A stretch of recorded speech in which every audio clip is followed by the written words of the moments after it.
স্বামীজি ধ্যান করছেন এই বাড়িতে, গৌরমোহন মুখার্জির বাড়িতে। সেখানে দেখেন যে একটি মূর্তি ঘরের মধ্যে দেখেছেন। স্বামীজি দরজা খুলে ফেলেন, পরে বলেছিলেন আমার মধ্যে বুদ্ধের মূর্তি। শঙ্করও বলছেন যে স্বামীজি কে ছিলেন, বিশ্বনাথ দত্ত কে ছিলেন, তিনি সন্ন্যাসীর পুত্র এবং সন্ন্যাসীর পিতা। তার পিতৃদেব দুর্গাচরণ তাকে 1.5 বছরের ছেলেকে রেখে সাধু হয়ে গিয়েছিলেন। স্বামীজির মধ্যেও সেটা ছিল এবং নিজেকে রসিকতা করে বলতো আমাদের পাগলের বংশ। পাগলের বংশটা কি ডিট্যাচমেন্ট। স্বামীজি ভালোবাসার টানে ঘর ছেড়েছিলেন, ঠাকুরের ভালোবাসা, ঠাকুরের আগ্রাসী ভালোবাসা বাধা পড়ে গেছিলেন স্বামীজি। স্বামীজিকে দীক্ষা খেয়ে দিয়েছিলেন উনি শ্রীরামকৃষ্ণ।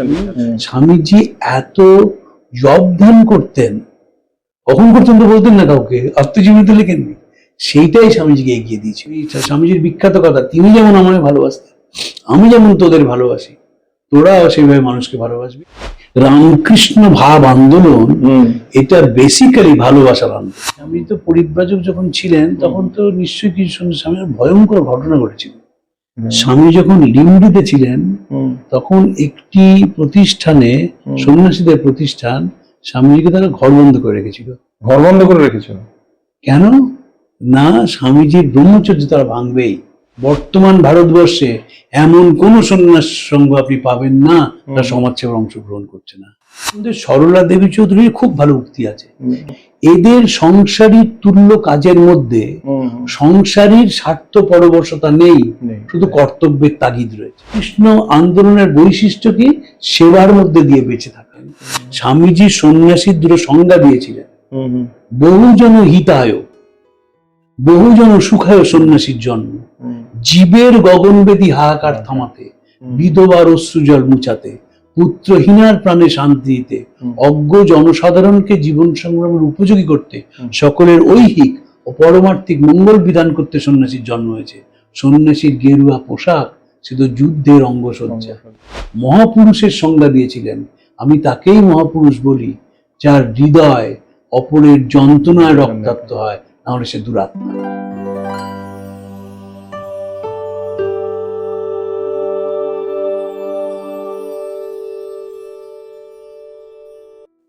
নমস্কার, স্মরণে মননে চিন্তায় ও চেতনায় স্বামী বিবেকানন্দ এই পডকাস্টে আপনাদের সকলকে সাদর অভ্যর্থনা আমন্ত্রণ জানিয়ে আজকের অনুষ্ঠানে শুরু করছি।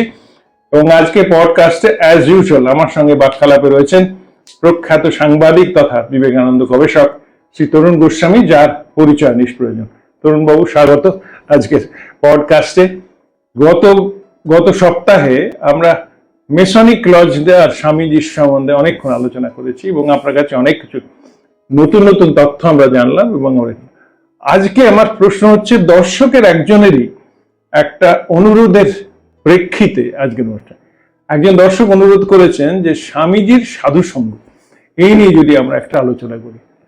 তো আমার সেই নিয়ে একটা কতগুলো প্রশ্ন আমি গুছিয়ে মনে মনে করে রেখেছি যে স্বামীজির যে সন্ন্যাসী হওয়াটা, তার মেইন সোর্সটা কি? 3টে প্রবাবিলিটি মনে হয়। শুধুই কি ঠাকুর শ্রীরামকৃষ্ণের সঙ্গে সাক্ষাৎ, নাকি তার কোনো পৈতৃক বংশ পরম্পরায় কোনো কিছু বীজ তার মাথায় ঢুকেছিল, অথবা তার নিজের জ্ঞানের আহরণে, নিজে পড়াশোনা এত ভালো ছিলেন বা এত করতেন, নিজের থেকেই তিনি সেলফ অ্যাকোয়ার্ড কোনো একটা প্রচন্ড রকমের ইচ্ছেতে হয়ে তিনি সন্ন্যাসী হয়েছিলেন। সুতরাং সন্ন্যাসী সংঘের আগে তার নিজের সন্ন্যাসী হওয়া নিয়ে আমি আপনার কাছে কিছু শুনতে চাই। স্বামীজি যখন ছোট ছিলেন, বেশ, স্বামীজি ধ্যান খেলতেন, তো ধ্যান করতে ভালোবাসতেন। স্বামীজি ধ্যান করছেন এই বাড়িতে, গৌরমোহন মুখার্জির বাড়িতে। সেখানে দেখেন যে একটি মূর্তি ঘরের মধ্যে দেখেছেন। স্বামীজি দরজা খুলে ফেলেন, পরে বলেছিলেন আমার মধ্যে বুদ্ধের মূর্তি। সামনে দেখেছিলেন স্বামীজি। ছোট বয়স থেকেই নিজের যা আছে সবকিছু দান করতেন, সে আমার বর্ণনা পাই যে শঙ্করও বলছেন যে স্বামীজি কে ছিলেন, বিশ্বনাথ দত্ত কে ছিলেন, তিনি সন্ন্যাসীর পুত্র এবং সন্ন্যাসীর পিতা। তার পিতৃদেব দুর্গাচরণ তাকে 1.5 বছরের ছেলেকে রেখে সাধু হয়ে গিয়েছিলেন। স্বামীজির মধ্যেও সেটা ছিল এবং নিজেকে রসিকতা করে বলতো আমাদের পাগলের বংশ।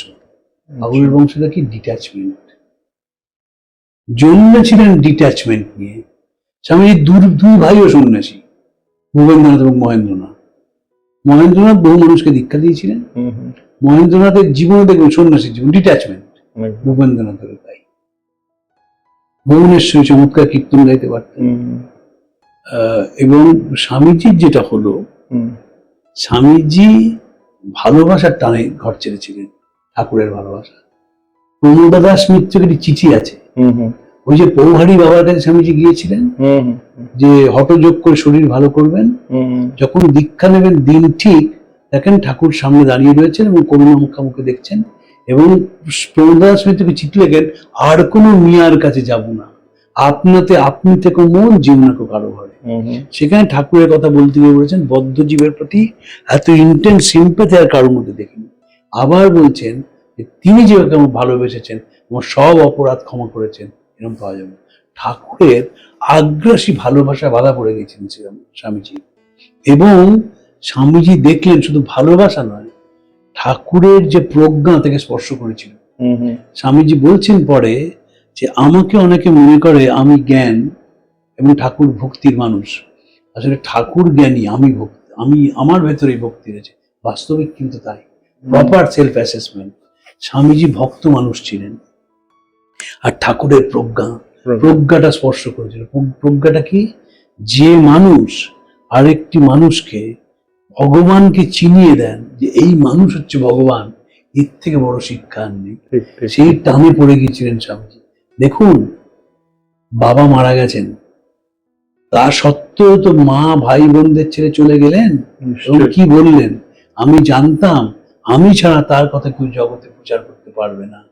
অন্যদিকে মা এবং ভাই বোনেরা, তাদের অসীম কষ্ট হবে, আমি প্রথমটিকে ভালোবেসে দ্বিতীয়টিকে ত্যাগ করেছিলাম। নিজে বলে এটাকে অনেকে অনেক রকম ভাবে যেভাবেই দেখুক ব্যাখ্যা করে, কিন্তু ঠাকুরের ভালোবাসা এটাকে টেনে নিয়ে গিয়েছিল। ঠাকুরের আগ্রাসী ভালোবাসা ছিল। তার মানে আমার মনে হয় গিরিশচন্দ্র শ্রীরামকৃষ্ণের ভালোবাসার কথা গিয়ে বলছেন যে বাবা মার ভালোবাসায় অনেক সময় স্বার্থপরতা থাকে। যে ছেলে বেশি উপার্জনশীল, ভালোবাসা তার দিকে ঢলে পড়ে, তার ভালোবাসায় কোনো স্বার্থপরতা ছিল না। এবং বেলুড় মঠে যেদিন তাকে ঠাকুরের তিথি পুজোয় সাজানো হয়, শিব সাজানো, তারপর বলেছেন যে তোমাদের মতো কামকাঞ্চন দেখি বালক সন্ন্যাসীদের, তিনি যে এই অধমকে একাশনে বলবার সুযোগ দিয়েছেন, তার করুণা আমি সর্বদা অনুভব করি। ঠাকুরের একটা ভালোবাসা ছিল, সেই ভালোবাসাটা স্বামীজি ডিনাই করতে পারেননি। তার মানে এটুকুনি নিশ্চিত করে বলা যায় যে ইটস এ কম্বিনেশন, মানে তার ঠাকুর দ্বারার প্রভাব, তারপরে নিজের স্বকীয় ঠাকুর দ্বারার প্রভাব বলবো না, একটা বাড়ির তো ধারা থেকে মানুষ জন্মায়। স্বামীজি ওইভাবে জন্মেছিলেন। তিন ভাইয়ের মধ্যেই তাই ছিল, একদম ছিল, একদম ছিল। প্লাস ঠাকুরের প্রজ্ঞা। আচ্ছা, এবার আসি দ্বিতীয় পর্যায়ে, সন্ন্যাসী না হয়ে গেল। আচ্ছা, স্বামীজিকে দীক্ষা কে দিয়েছিলেন? উনি শ্রীরামকৃষ্ণ দীক্ষা দিয়েছিলেন। আচ্ছা, এবার আরেকটা প্রশ্নে আসি যে উনি সন্ন্যাসী হওয়ার পর ওনার ধরুন কম্প্যাট্রিয়েট গুরু ভাই যারা বললি বলে সবচেয়ে ভালো হবে, সন্ন্যাসী গুরু ভাই, তাদের মধ্যে নানা বিত্তবান লোক ছিলেন ইত্যাদি। কেউ ওনার চেয়ে বয়স জ্যেষ্ঠ ছিলেন, সমবয়সী ছিলেন, আবার বয় কনিষ্ঠও ছিলেন। তাদের সঙ্গে সন্ন্যাসী হিসেবে ওনার সম্পর্কটা কিরকম? এই নিয়ে যদি তারা সন্ন্যাসী ভীষণ মানতেন স্বামীজিকে। ধরুন স্বামী ব্রহ্মানন্দজি, স্বামী শারদানন্দজি, স্বামী রামকৃষ্ণানন্দজি, স্বামী অভেদানন্দজি, এরা প্রত্যেকেই স্বামীজিকে সন্ন্যাসী হিসেবে খুব মানতেন। তার কারণ তারা ঠাকুরকে দেখেছিলেন, এবং ঠাকুরের যে ভাব স্বামীজি বহন করে বেরিয়ে চলেছেন, এটা তারা বিশ্বাস করতে শুরু করে দিয়েছিলেন। যে কারণে সমবয়সী সত্ত্বেও কোনো ক্ল্যাশ হয়নি। এবং বাঙালি তো হওয়া উচিতই ছিল জীবিত কালেই আরেকটি গুরু ভাইয়ের, কিন্তু করেননি। কেন করেননি? তাদের মনে হয়েছিল যে এই লোকটি হচ্ছে চোজেন বাই শ্রীরামকৃষ্ণ এবং টাওয়ারিং পার্সন। এবং স্বামীজি জানেন তো, স্বামীজির যেটা ছিল, স্বামীজি এত জবধান করতেন, কখন করতেন তো বলতেন না কাউকে, আত্মজীবনীতে লেখেননি, সেইটাই স্বামীজিকে এগিয়ে দিয়েছিল। এবং স্বামীজির আগ্রাসী ভালোবাসা ছিল।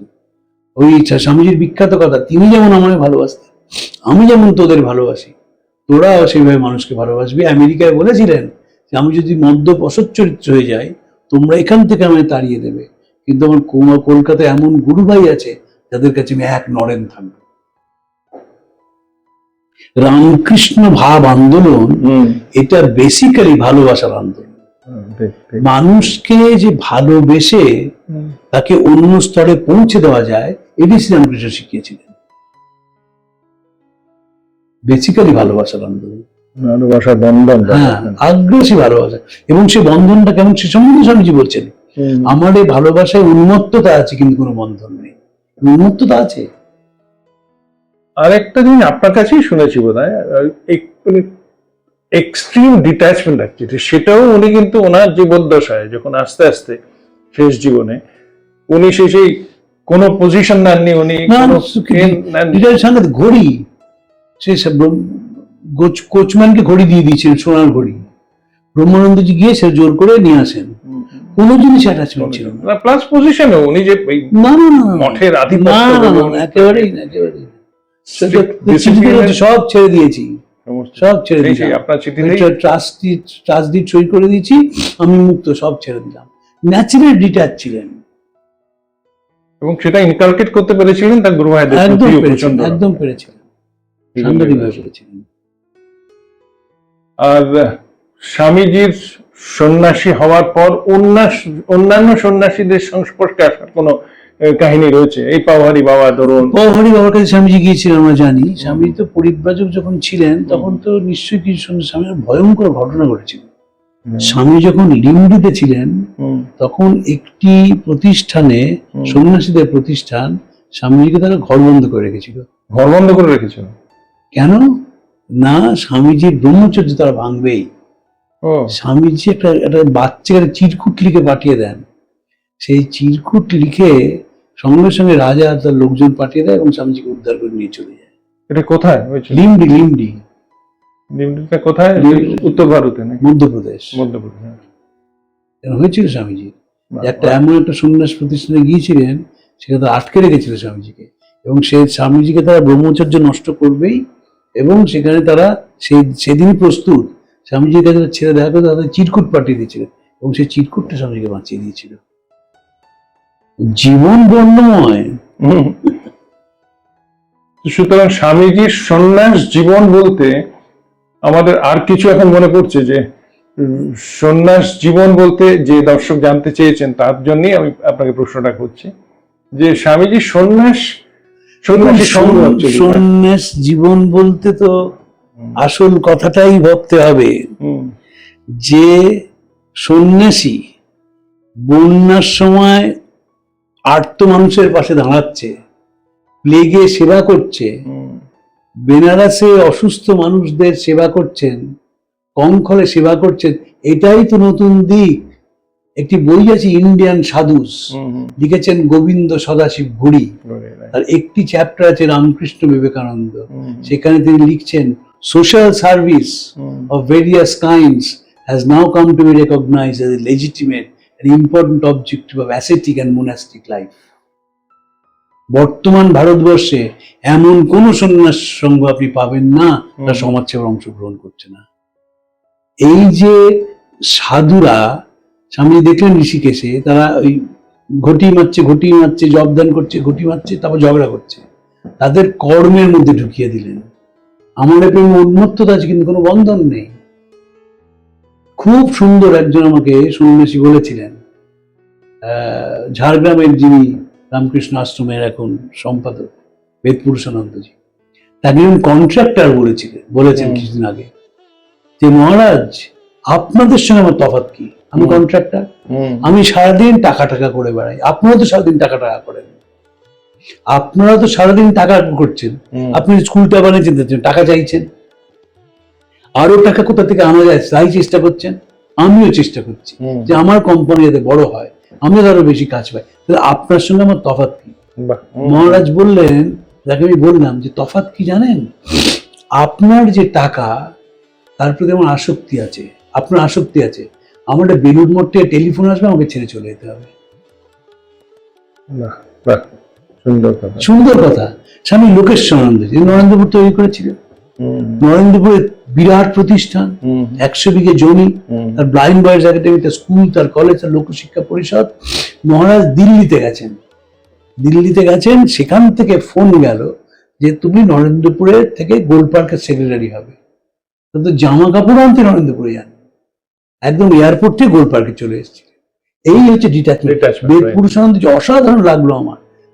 সে অন্য কেউ কন্ট্রাক্টরকে থামিয়ে দেয়, দেখুন মশাই, হ্যাঁ মহারাজ আপনি তো সারাদিন টাকার জন্য ছুটছেন, এই স্কুলের বাউন্ডারির জন্য টাকা তুলছেন, এই স্কুলটাকে বড় করার জন্য টাকা তুলছেন, হায়ার সেকেন্ডারি সেকশনের টাকা তুলছেন, তাহলে আমিও তো টাকার জন্যই ছুটছি, আপনারাও ছুটছেন। তফাৎ ওই একটাই, যে মুহূর্তে ফোনটা আসবে আমাকে চলে যেতে হবে এখান থেকে, আমি তখন থাকতে পারবো না। তোমরা স্বামীজির সাধু সংঘ বলে কথাটা বোধহয় খুব একটা প্রাসঙ্গিক হবে না। সাধু সংঘ মানে উনি তো সন্ন্যাসী হয়ে তারপরেই তো ওনার মেন মিশন শুরু। এবং এই সম্বন্ধে সরলা দেবী চৌধুরীর খুব ভালো উক্তি আছে, এইটা মনে রাখলে সব মিটে যায়। যেমন এদের সংসারী তুল্য কাজের মধ্যে সংসারীর স্বার্থ পরবশতা নেই, শুধু কর্তব্যের তাগিদ রয়েছে। বাহ বাহ বাহ, বিউটিফুল বিউটিফুল বিউটিফুল। এটাই পুরোটা ব্যাখ্যা করে দেয়। এবং স্বামীজির যে যারা শিষ্য এসেছিলেন তারা তো অলমোস্ট স্বামীজির বয়সী, 5 বছরের ছোট, 6 বছরের ছোট। যে কারণে দেখবেন রামকৃষ্ণ মিশনের কোন সেন্টারে ঠাকুরের ডাইরেক্ট ডিসাইপলসদের ছবি আছে, কিন্তু স্বামীজির ডাইরেক্ট ছবি নেই। তো থাকা উচিত ছিল, তো কোথাও নেই। আমি বহু মহারাজদের বলি যে মহারাজ আপনারা যেমন ঠাকুরের ডাইরেক্ট স্বামীজি, শারদানন্দজি, অবেদানন্দজি, ব্রহ্মানন্দজি, শিবানন্দজি, যোগানন্দজি, প্রেমানন্দজি, তেমনি স্বামীজির শিষ্যদের ছবি কেন রাখেন না? কারণ হচ্ছে যে তারা সব স্বামীজির কাছাকাছি বয়সের ছিলেন এবং তারা অনেকেই অকালে চলে যান, তাই স্বামীজির কারোর শিষ্য। এবং অবজয়ানন্দ যদি স্বামীজির পদপ্রান্তে না লিখতেন আমরা জানতেই পারতাম না। ধরুন স্বামীজির 2জন শিষ্য তার প্রেসিডেন্ট হয়েছিলেন, শুদ্ধানন্দজি এবং বিরজানন্দজি। শুদ্ধানন্দজি মাত্র 8 মাসের জন্য প্রেসিডেন্ট হয়েছিলেন, তাদের শরীর চলে যায়। তারপর বিরজানন্দজি, তারপর তো আর কোনো শিষ্য হতে পারলেন না।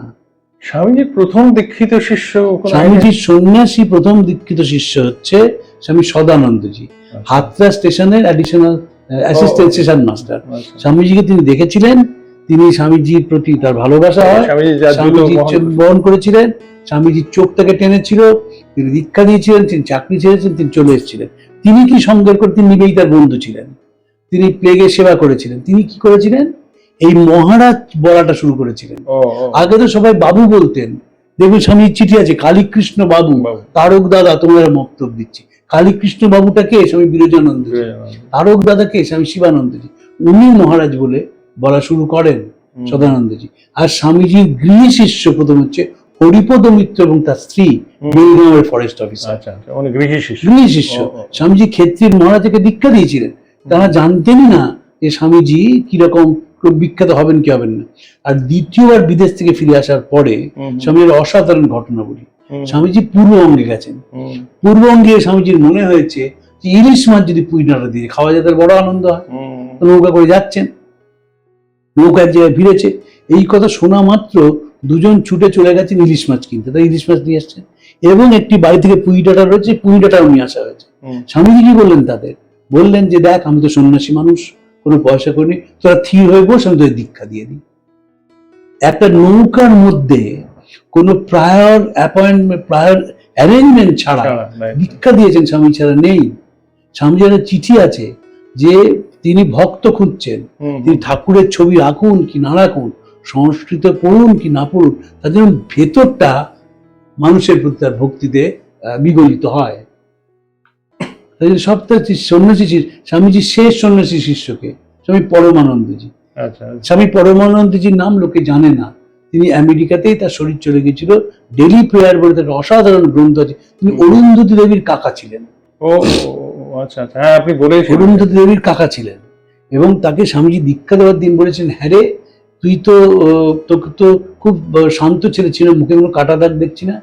স্বামীজি একদিনে 4 জনকে সন্ন্যাস দিয়েছিলেন, স্বামী শুদ্ধানন্দ, স্বামী প্রকাশানন্দ, স্বামী বিরজানন্দ, স্বামী নির্ভয়ানন্দ। একদিনে 4 জনকে দীক্ষা দিয়েছিলেন। স্বামী শুদ্ধানন্দজি প্রেসিডেন্ট ছিলেন, তার ভাই প্রকাশানন্দজি, বিরজানন্দজি মার দীক্ষিত ছিলেন, সন্ন্যাস দিয়েছিলেন স্বামীজি। ও আচ্ছা আচ্ছা, মায়ের দীক্ষিত আর স্বামী সোমনাথ এবং নির্ভয়ানন্দজি, এই চারজনকে আমি একদিন আচ্ছা, এমন কেউ যারা বিবাহিত ছিলেন তারপরে এসে রামকৃষ্ণ মিশনে স্বামীজি স্বামী নির্ভয়ানন্দ, স্বামী নিত্যানন্দ, প্রকাশানন্দ, বিরজানন্দ, নির্ভয়ানন্দ, এরা চারজনই বিবাহিত ছিলেন? না না না, বিবাহিত ছিলেন। স্বামীজির সময় তো নিয়ম পাল্টে গেছে। স্বামীজি যখন রামকৃষ্ণ মিশন তৈরি করেছেন তখন আর বিবাহিত স্কোপ নেই, কিন্তু ঠাকুর যাদের দীক্ষা দিয়েছিলেন, সন্ন্যাস হয়েছিলেন, তাদের 3 জন বিবাহিত ছিলেন। স্বামী ব্রহ্মানন্দজি, তার সন্তান ছিল, সে সন্তান মারা যান। স্বামী শিবানন্দজি এবং স্বামী যোগানন্দজি। আচ্ছা, স্বামী শিবানন্দজি স্বামীজি কি বলেছিলেন? তাকে মহাপুরুষ মহারাজ বলা হয় কেন? স্বামীজি বলেছিলেন, আপনি বিবাহিত হয়েও যে অখণ্ড ব্রহ্মচর্য বজায় রেখেছেন, নাকি কম কথা? আপনি তো মহাপুরুষ। তাই তার নাম মহাপুরুষ। এই সঙ্গটা অন্যভাবে বুঝতে হবে। কিভাবে বুঝতে হবে? ক্রিস্টোফার ইশারুডের একটি বই আছে, ইশারুডের বই না, গম্ভীরানন্দজির বই, হিস্ট্রি অফ দি রামকৃষ্ণ মঠের মিশন, তার ভূমিকা লিখেছিলেন ইশারুড। সেইখানে তিনি বলছেন, spiritual truth is eternal, but it has to be restated and demonstrated in a human life so that it can solve the varying problems of every succeeding epoch. Ramakrishna আন্দোলনের বৈশিষ্ট্য কি? সেবার মধ্যে দিয়ে বেঁচে থাকা।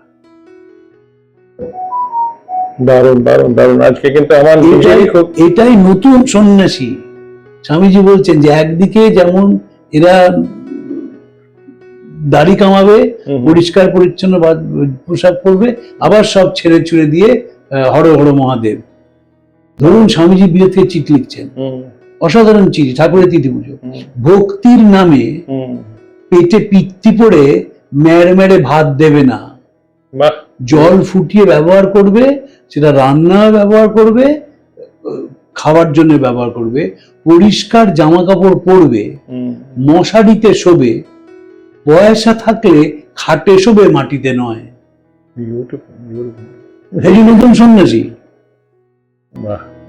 এই তো নতুন। কারণ কথামৃত যে স্বামীজি লিখেছিলেন, মহেন্দ্রনাথ গুপ্ত লিখেছিলেন শ্রীম, কথামৃত সিগনিফিকেন্ট স্বামীজি লিখছেন, my heart lives in joy and it is wonder that I do not go mad when I see anyone thoroughly launched into the midst of this doctrine which is to shower peace on earth hereafter. The last part is very important, which is to shower peace on earth hereafter. স্বামীজির মনে হয়েছিল এই সেবার মধ্যে দিয়ে তার গুরু তাকে শিখিয়েছিলেন মানুষ শান্তি পেতে পারে। এবং সন্ন্যাসীর যে, মনে রাখবেন, স্বামীজি সন্ন্যাসীর দুটো সংজ্ঞা দিয়েছিলেন, বহুজন হিতায়, বহুজন সুখায় সন্ন্যাসীর জন্ম, জীবের গগনবেদী হাহাকার থামাতে, বিধবার অশ্রুজল মুছাতে, পুত্রহীনার প্রাণে শান্তি দিতে, অজ্ঞ জনসাধারণকে জীবন সংগ্রামের উপযোগী করতে, সকলের ঐহিক ও পরমার্থিক মঙ্গল বিধান করতে সন্ন্যাসীর জন্ম হয়েছে। সন্ন্যাসীর গেরুয়া পোশাক শুধু যুদ্ধের অঙ্গসজ্জা। আর মহাপুরুষের সংজ্ঞা দিয়েছিলেন, আমি তাকেই মহাপুরুষ বলি যার হৃদয় অপরের যন্ত্রণায় রক্তাক্ত হয়, নাহলে সে দুরাত্মা। Beautiful beautiful. আমার মনে হয় আজকের অনুষ্ঠানে এখানেই ইতি টানা দরকার, কারণ আমাদের ওই সময়ের প্রতিবন্ধকতা আছে। আজকে আমি নিজে প্রচন্ড রকমের কি বলবো যে অনেক বেশি এডুকেটেড হলাম যে স্বামীজির সন্ন্যাস জীবন বলতে যেটা মিন করেছেন তার থেকে অনেক বেশি পেলাম। অশেষ ধন্যবাদ তরুণবাবু। আশা করি এরকম অনেক আলোচনায় আমরা দর্শকের কাছে দেবো। আশা করি আপনারাও এনজয় করেছেন। নমস্কার, ভালো থাকবেন।